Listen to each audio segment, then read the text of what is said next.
Merci beaucoup, merci pour cet accueil très chaleureux. Et si vous voulez continuer avec le spectacle, avec le livre, il y a un livre que vous pouvez compulser à la sortie, vous pouvez même l'acheter. Et évidemment, nous viendrons le dédicacer tout de suite après. Enfin, pas tout de suite après, parce que nous allons faire un petit débat aujourd'hui, puisque nous avons des amis de l'association Insistance, qui a été créée par notre auteur de base, Alain Didier-Velde, psychanalyste, voilà, qui sont parmi nous, je crois, là, ici. Et on va faire un petit débat. Ceux qui veulent rester au débat restent avec grand plaisir. Et un petit échange d'une demi-heure, un bord plateau, comme on dit.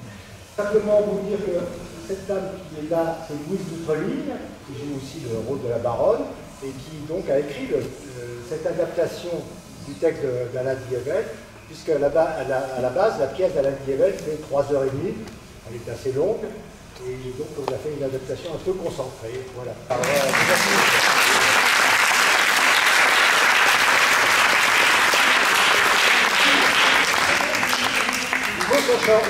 Se changer. Pendant ce temps, on va mettre en place Jacques, si tu veux bien venir. Jacques qui est le responsable actuel, le président actuel de l'association Assistance. Voilà. Et puis Betty, si elle est là. Fabienne, voilà. Asseoir à la côté de toi. Je pas su. Il porte un peu la voix. Oui, je vais essayer. J'avais vu la première version 3 heures qui a donné Espace Rachid. Oui. Avec aussi la version musicale de l'orchestre de verre. Et effectivement, c'était une version assez longue, un peu fatigante. Oui, mais fatigante utilement. Et ici, une question que je m'étais posée, comment vous avez, avec l'auteur, fait les arbitrages pour donner à cette pièce, dans une version plus concentrée, quelque chose qui vous fait éprouver, ressentir qu'est-ce qui va se passer, à la fois dans la version curative de la version psychanalytique, de la version aussi, je veux dire, obstinée de Carl Gustav Jung, et puis un point dans la cure que tu as, ou que l'auteur a, je veux dire, ciselé, c'est le moment de dialogue entre le docteur Freud et son patient qui, à un moment donné, comprend le visage de la méduse. Et effectivement, je pense au texte d'Alain sur le surmoi. Voilà. Oui, bien sûr. Alors déjà, je peux répondre à ta question par rapport à l'adaptation de cette nouvelle version. La commande était de faire un spectacle d'1h30, puisque après le décès d'Alain Didier-Velde, nous avons décidé de jouer ce spectacle à Avignon, une nouvelle fois. Au Théâtre des Gémeaux, où nous avions un contact, la contrainte était d'avoir une version d'1h30 pour rentrer dans les créneaux. À Avignon, vous savez, il faut rentrer dans les créneaux. Et on s'est ressouvenu à ce moment-là avec Louise Doutreline, en fait, des discussions que nous avions eues avec Alain Didier-Velde à un moment, dans les années 2011, après l'exploitation du spectacle de la première version. On avait eu une discussion sur la possibilité de faire un film à partir du texte du spectacle. Et nous avions commencé à imaginer, à brander ouvrir des pistes, vous savez, comme ça, comme on fait. On a fait une réunion. Il y a d'ailleurs un réalisateur qui était intéressé à ce moment-là. Qui l'a fait? Belge. Après, après. Là, c'était Chapinski. Et on a travaillé un tout petit peu avec lui. Et c'est vrai qu'une des hypothèses qu'on a émises tout de suite, c'était l'idée du train dans lequel, finalement, à la fin de la pièce, les deux personnages partent ensemble à Munich, donc Adolphe et Freud. Et on s'est dit, tiens, ça pourrait être intéressant comme début d'un film, finalement, de voir les deux personnages dans le train et de repartir en arrière comme un flashback. Voilà. Donc on est parti vraiment de cette hypothèse, et l'idée du flashback, ça a permis effectivement de faire élection de scènes, de moments, de choisir en quelque sorte, de créer cette dynamique-là, et de refragmenter certaines scènes qui étaient un tout petit peu longues, de les couper en deux, en quelque sorte, pour arriver à redynamiser le texte, il nous semblait, et donner un côté presque cinématographique. C'était un peu l'idée, le postulat qu'on a utilisé pour l'écriture. Et avec Louise, donc, on a vraiment taillé petit à petit, comme font des scénaristes finalement. Hein. Et puis après, au plateau, on a essayé des choses aussi avec les comédiens.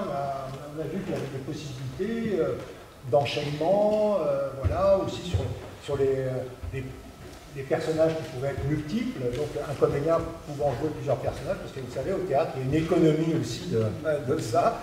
Hein. 18 personnages, on ne peut pas les faire jouer par 18 comédiens, c'est pas possible. Donc il fallait trouver aussi comment s'organiser pour qu'un comédien puisse interpréter plusieurs personnages. Voilà. Donc c'était un peu ça là-bas. Après, c'est vrai qu'on s'est piqué au jeu aussi d'éclaircir un tout petit peu certaines choses, d'abandonner un peu les choses qui nous paraissaient secondaires, comme par exemple en même temps, la scène dans la première pièce est intéressante, avec Ferenczi sur le bateau et tout ça, le rêve. Bon, ça, il a fallu la couper, la sacrifier. Il y a plein de scènes qu'on a sacrifiées, bien sûr, pour ne garder que les scènes essentielles. Et dans le conflit Jung-Freud, puisque tu évoquais ça, de clarifier au maximum, d'essayer de donner vraiment l'essence même du conflit. Ça s'est bien réussi, là. Peut-être pour ça schématise peut-être un peu, parce qu'on sait que Jung s'est rattrapé après par la suite, quand même un peu. Mais, un peu beaucoup même. Mais bon, voilà, il fallait faire des choix, il fallait faire l'élection, comme toujours au théâtre, on est obligé de faire des choix. Et ça a donné ça, voilà. Mais Louise va arriver, elle vous en dira peut-être.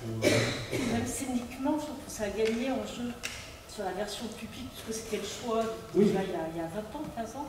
Alors, la première version, c'était en 2005. Oui, c'est ça. C'était plus axé pupitre. Oui. Et là, je trouve effectivement que ça s'est... Attends, plus fort.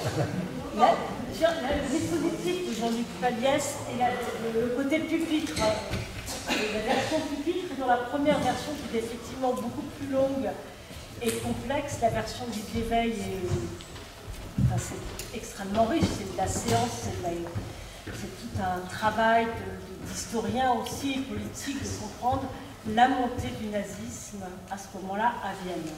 Mais je disais simplement que le jeu, là, c'est juste sur les comédiens, que ça a gagné aussi en scéniquement, je trouve, cette version. Et effectivement, alors il y a pas mal de choses qui ont sauté, comme l'homme nouveau.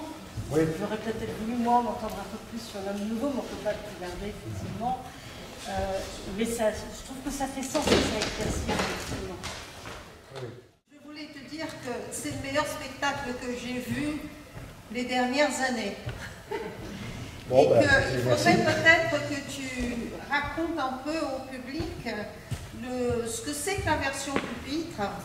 Et je voulais te saluer sur l'évolution qu'il y a eu dans le travail de la version pupitre. Parce que maintenant, ça échappe à tous les genres. Ce n'est ni pupitre, ni classique, ni opéra. C'est vraiment du Jean-Luc Paliès. Et c'est extraordinaire, non seulement comme mise en scène, mais aussi l'interprétation des acteurs. J'étais éblouie par Louise, par la capacité que vous avez eue de changer de rôle. Merci. De transfiguration, parce que c'est ce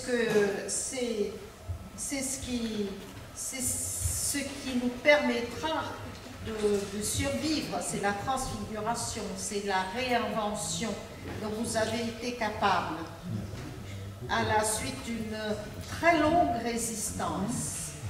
Parce que Jean-Luc Paliès est venu au Brésil, où il nous a appris la version pupitre, qui existe encore. Ouais. Et je ne sais pas si tu sais, mais le printemps prochain, il y a le film qui sort. D'accord. De Vienne qui sort. Vienne 1913, qui est donc adapté en film par le même réalisateur. Qui a adapté ma pièce. mais dans un contexte qu'il a actualisé à New York, avec, dans un quartier dans le Bronx, avec des comédiens jouant sur la blanc-noir, il a souhaité l'actualiser. Et la question, pour revenir à la pièce ce soir, maintenant qu'ils arrivent, peut-être c'est qu'est-ce que ça t'a fait de reprendre et dans une autre distribution, et toi de jouer à l'intérieur? Parce que je crois que tu ne jouais pas la première fois dans la première version. Non, pas tout. Je ne jouais pas le rôle de Freud, ni d'ailleurs d'autres rôles. Je prenais mon rôle de metteur en scène. Là, ça a été vraiment une aventure aussi d'équipe. J'ai travaillé avec William Meslich, c'était très bien. Bon, c'était une occasion qu'on avait à Avignon de pouvoir le faire avec cette distribution-là, parce qu'on partageait la distribution en quelque sorte avec un autre spectacle. Il y avait beaucoup de contraintes et finalement on s'est appliqué au jeu et avec Louise on a voulu plonger en tant qu'acteur aussi dans cette nouvelle version. Ça nous paraissait normal qu'on joue dedans. D'abord pour mettre en pratique finalement le postulat, qui était un des postulats de l'association Assistance créée par Alain Dievel, psychanalyse et art, psychanalyse et théâtre, bon, d'aller vraiment au cœur des choses, d'aller dedans. Quoi, art, psychanalyse et politique. Art, psychanalyse et politique. Dans quel ordre? Comme ça. Comme ça. Ah oui. Parce que c'est une magnifique association, Assistance, quand même, faut bien le dire. C'est surtout c'était surtout Alain, le goût du théâtre d'Alain, son écriture. Hein. C'est vrai qu'avec Vienne, le travail qu'a fait Louise, le travail d'adaptation qu'a fait Louise, c'est assez extraordinaire. Et même nous, ça crée des dissensions, des disputes dans les milieux analytiques, entre guillemets. Oui, d'arriver à retravailler sur cette question, de s'emparer, c'est finalement la grande question de cette génération, c'est toute l'époque de Landman sur Shoah, de travailler la question de l'antisémitisme et de vouloir, c'est la question d'Alain, de vouloir comprendre la pensée comment la formation intellectuelle d'Hitler. Et je trouve qu'effectivement, encore plus peut-être parce que je connais très bien la pièce, et je l'ai beaucoup vu jouer dans sa précédente version, mais je trouve que c'est encore plus clair la manière dont vous l'avez effectivement synthétisé, de faire entendre, voilà, on peut dire c'est la version d'Alain, sa compréhension, mais ça vaut la peine, je trouve, d'entendre effectivement jusqu'à 1913, on n'est pas dans l'Anschluss, on n'est pas encore dans l'arrivée à Vienne, de faire entendre qu'est-ce qui se joue à ce moment-là, comment Hitler a, effectivement, en allant, et je trouve ça prodigieux, et encore plus, je l'ai entendu encore mieux ce soir, de faire entendre comment l'aristocratie lui a permis, le personnage Hugo a permis finalement, dans la proposition d'Alain, de comprendre toute la Vienne, toute l'effervescence intellectuelle de Vienne, ses contradictions, et comment une formation peut se faire uniquement à Vienne, effectivement. Alors, l'une des qualités de l'association, de l'intelligence d'Alain Dievel, est dans la façon dont il a mis dans l'ordre art, psychanalyse, politique, c'est qu'il privilégie comme possibilité de transmission, de représentation mentale des objets, non pas la pédagogie, non pas la théorie, non pas l'explication, mais surtout les effets que les artistes, dans leur production, font éprouver, penser, et avoir une représentation mentale qui peut se théoriser et qui peut se mettre en forme politique, sociale, ou de guerre par exemple, mais qu'il privilégie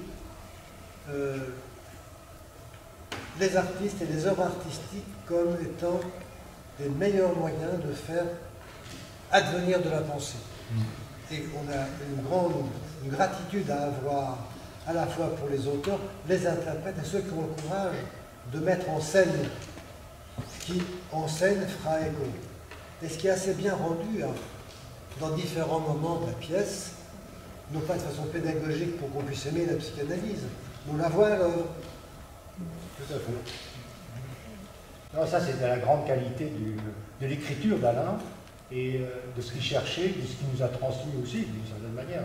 Cette recherche de l'inouï, du frisson, du douane, comme il dit, à un moment il est parti dans l'idée qu'il fallait chercher le douane partout. Moi ça me parlait évidemment, parce que je suis d'origine espagnole, le douane, vous savez, ce petit diable qui vous frissonne là dans la... Voilà, essayez de chercher ça par des éléments, comme tu dis, pas forcément intellectuels, c'est chercher la poétique aussi, voilà, oui, la politique par la poétique. Ça lui venait de Lacan qui valorisait le fait de piger au-dessus de tout. C'est-à-dire que Lacan ne tenait pas à être compris tout de suite, c'était pas la compréhension qui comptait, mais le fait de procurer à l'autre la possibilité de piger et d'interpréter. Et c'est ce que le spectacle vous offre. Merci de reprendre. Il y a Jean qui veut parler. Oui, j'ai une question à propos de Lacan. C'est que la pièce qui m'a enthousiasmé très profondément, au début m'a un peu surprise par la succession très rapide des scènes, et ça n'arrête pas jusqu'à la fin. Il n'y a pas un temps mort, il y a une espèce d'emballement, de rupture, et la scène suivante reprend, rupture, etc. Et ça m'a fait penser à la séance courte de Lacan. Et je pense que cette pièce est une succession ininterrompue, ou presque, parce qu'il y a des scènes longues, mais c'est une succession presque ininterrompue de séances courtes. Et si j'étais psychanalyste, j'essaierais d'analyser cette pièce au regard de cette formule de la séance courte. C'est-à-dire qu'on coupe au moment où on s'interroge. Aucune des scènes n'est conclusive. Oui, on laisse le spectateur en l'air. Oui. Et après, il repart, c'est comme une vague. C'est ça. Et après, il repart, et hop, il est tout comme les scènes courtes, on est vraiment ballotté entre les scènes comme ça. Ça, c'est l'art de Louise, mais aussi de Louise, qui a fait qui a travaillé dans le montage. À l'époque où on a travaillé le texte et le montage, on était en plein Covid. Et vous savez, en plein Covid, ce qu'on a fait, comme presque tout le monde, on a regardé des séries. Et les séries sont fabriquées quand même beaucoup avec ces systèmes pour suspendre un peu la tension. Hein. Et c'est vrai que ça nous a beaucoup, je crois, beaucoup inspiré, n'est-ce pas Oui, mais il y a une différence. Non, oui. C'est que les séries ont tendance quand même à tirer le macaroni. Voilà, c'est ça. Tandis que là, on peut pas dans le deuxième épisode. Surtout dans le deuxième épisode. C'est impossible. Est-ce qu'il y a d'autres questions Oui, madame? Moi, je voudrais savoir ce qui est vrai là-dedans et ce qui est juste l'imagination du auteur. Ce qui est vrai là-dedans et ce qui est de l'imagination de l'auteur. Alors,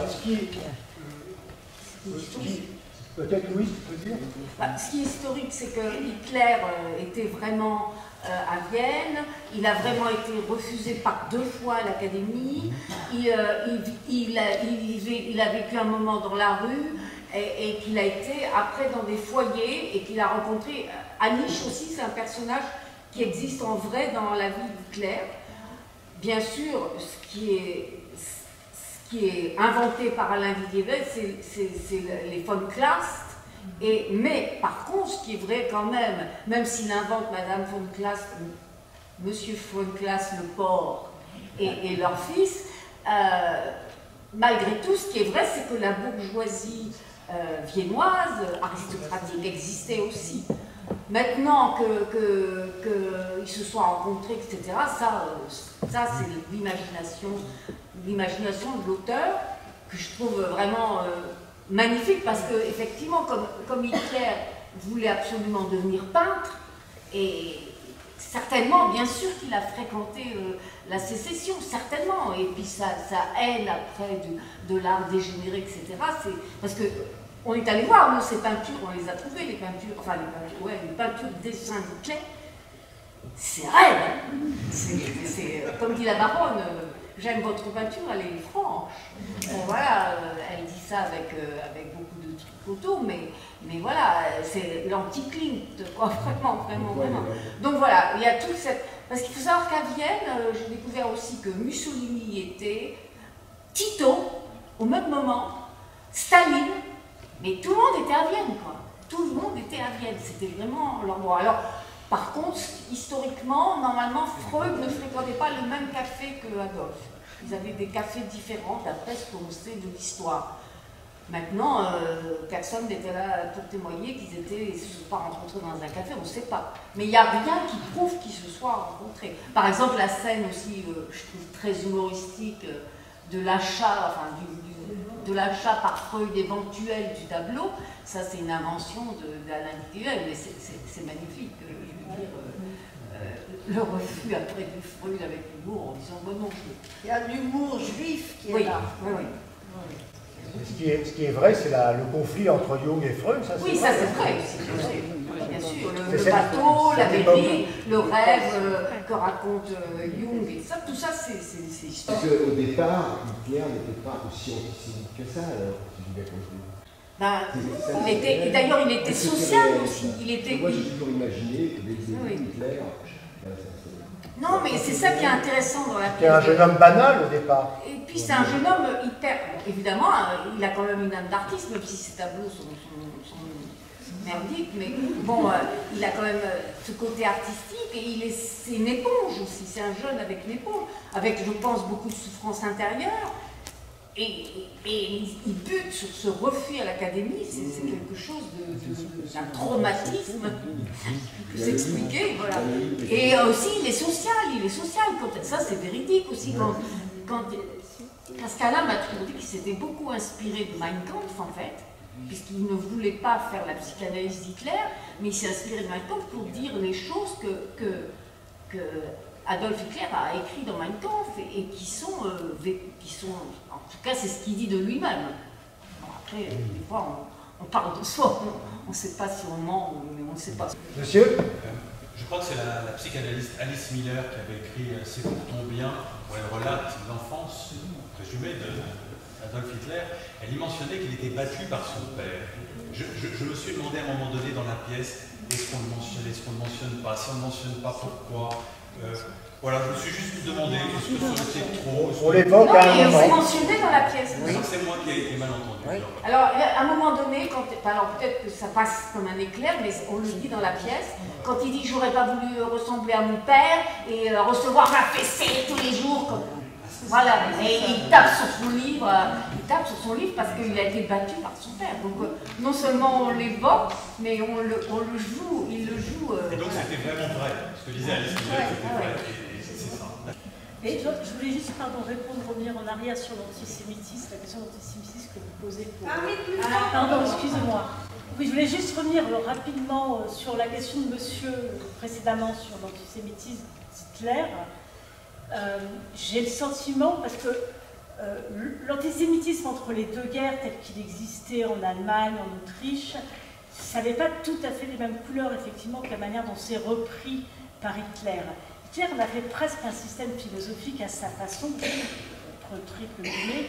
C'est-à-dire, il a vraiment, je trouve que là, la pièce le démontre très bien, il a pris tout ce qu'il avait, c'est pour ça que tu parles d'éponge, il a constitué, il ne savait pas, c'est pas l'intellectuel, il ne vient pas d'un milieu ni bourgeois, ni aristo, il n'a rien dans les mains, il pige des petits trucs, c'est un type qui comprend deux, trois trucs, c'est pas l'antisémitisme, c'est pas les juifs au départ qui l'a dit faire, c'est vraiment une pensée du monde, et c'est aussi tout l'éclatement de l'Empire austro-hongrois, c'est dit au démarrage avec le banc, Anna il tenait beaucoup de dire mais ce banc il est autrichien, hongrois, il y a toutes les nationalités dans le banc.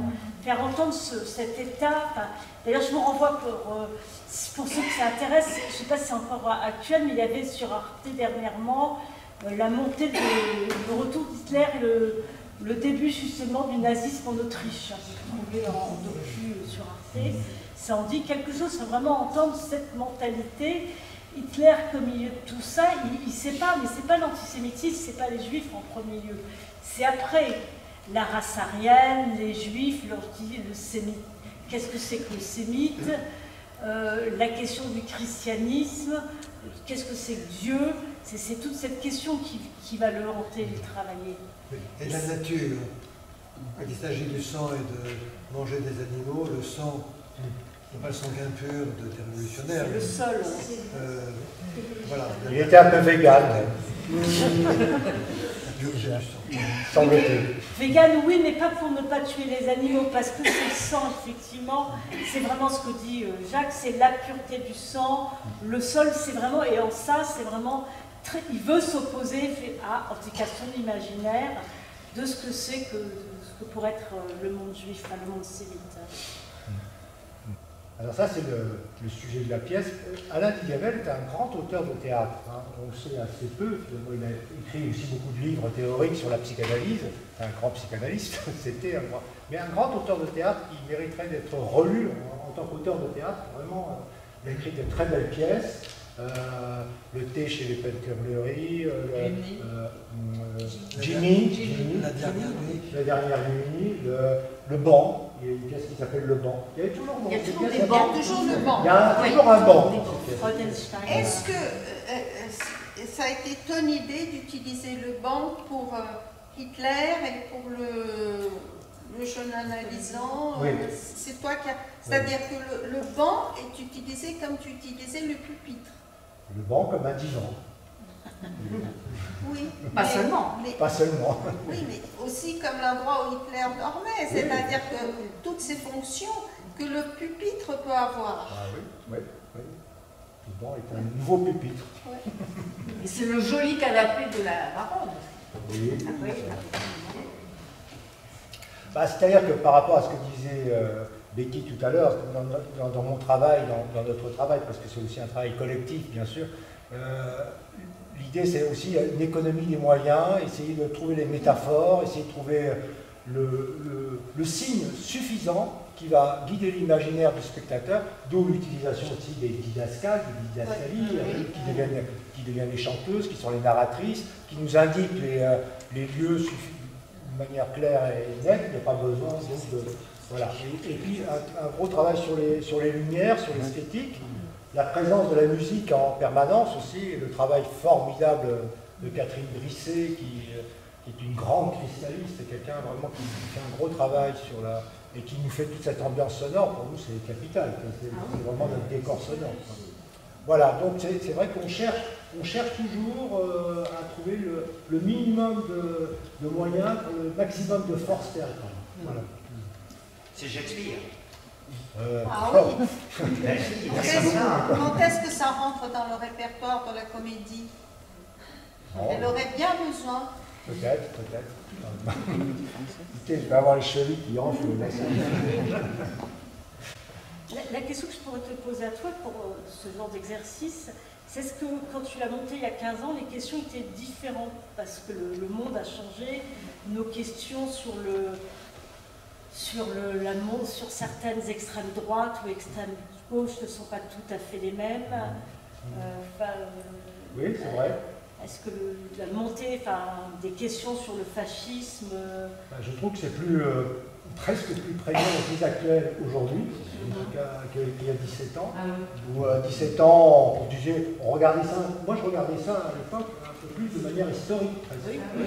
J'étais plutôt dans une recherche un peu en me disant, bon, voilà, on est en train de monter un spectacle qui a plutôt trait à l'histoire. Et là, ça a trait à l'histoire, bien sûr, mais ça nous renvoie à quelque chose d'aujourd'hui. On sent qu'il y a un danger quand même, et c'est intéressant d'y aller voir, et ce que tu expliquais très bien, d'essayer de comprendre comment ça se fabrique. C'est ça qui est terrible, c'est ce mécanisme de la radicalisation, parce qu'on peut dire que finalement Adolphe vit une radicalisation. Oui.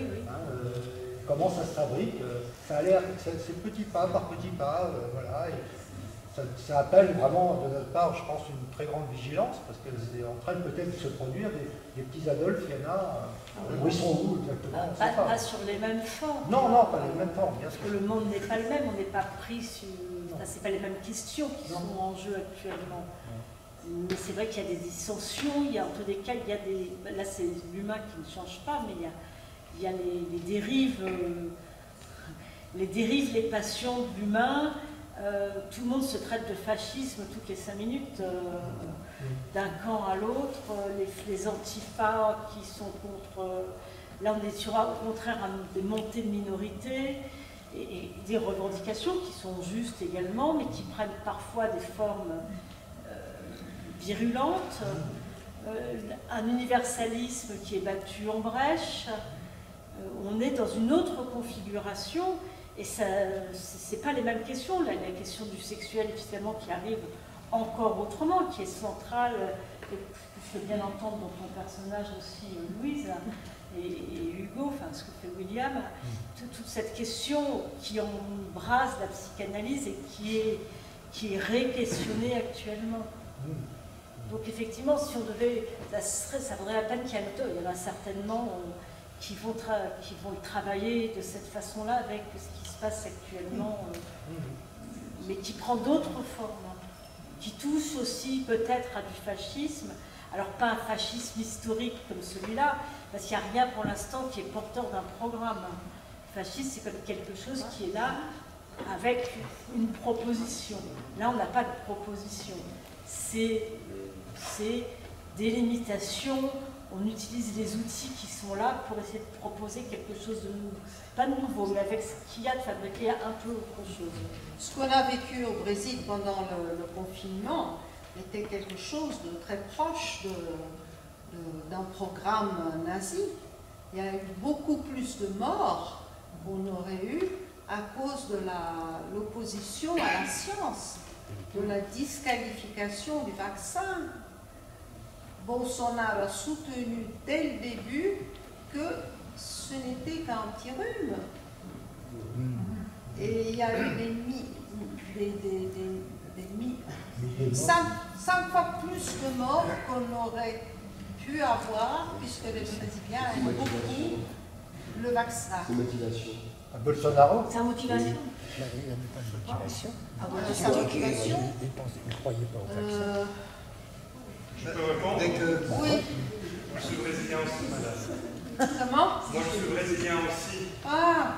Mais je peux dire que la motivation de Bolsonaro, c'est juste créer une raison anti-système. Je pense que c'est comme ça que les pouvoirs extrémistes se maintiennent, parce qu'il faut toujours créer un ennemi. Et lui, il avait créé ses ennemis. Au départ, c'était la gauche, ensuite les vaccins. Pour commencer, c'était les militaires, parce qu'il appartenait à une académie militaire, et pour obtenir un meilleur salaire, il a décidé de exploser le système d'eau de Rio de Janeiro, et grâce à ça, la presse, il est rentré dans la presse. La presse a su qu'il existait. Et à partir de ce moment, il n'a pas arrêté de s'opposer aux Noirs, de s'opposer aux Indiens, de s'opposer aux homosexuels. Il a dit, par exemple, d'ailleurs, je pense que dans la pièce de Alain, on voit que le machisme, une forme de machisme quand même de Hitler, il a dit, par exemple, j'ai eu 4 fils, 3 fils et une fille parce que j'étais faible ce jour-là. Il a dit, enfin, c'est incroyable ce qu'il a pu dire. Par exemple, enfin, je ne vais pas raconter tout ça, mais ce que je veux dire, c'est qu'il y a eu quelque chose qui était très proche de l'idéologie du nazisme. Peut-être prendre une dernière question, et puis après on va aller boire un petit verre. Il faut que j'aille me changer, moi, c'est pas tout ça. Je suis beau comme ça, d'accord, mais il a un autre costume. Monsieur. Oui, je voulais vous demander si vous n'aviez pas envie d'écrire une pièce 1920, par exemple. Oui. On n'a pas entendu la question. Si on a envie d'écrire après ça une autre pièce qui s'appellerait 1920. Oui, on peut écrire 1933. D'ailleurs, je crois qu'Alain Guillemel a fait quelque chose sur 1930. Mais là, c'était vraiment une volonté de l'auteur de s'arrêter justement avant la guerre. C'était toute cette... Vous avez raison, ça serait autre chose. C'est pour ça que vous parliez tout à l'heure de l'antisémitisme entre les deux guerres. C'était tout à fait autre chose, parce que c'était déjà organisé. Et l'Autriche était devenue déjà très fasciste. Quand Hitler est arrivé pour l'Anschluss, il a été appelé. enfin, on l'attendait comme le héros salvateur.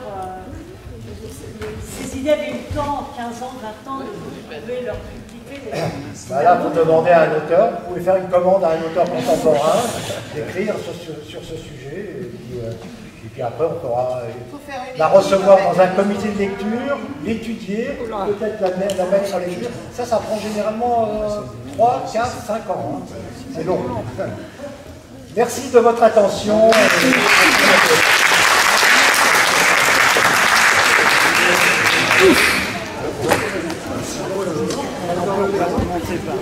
Je sais pas, ah oui. Voilà,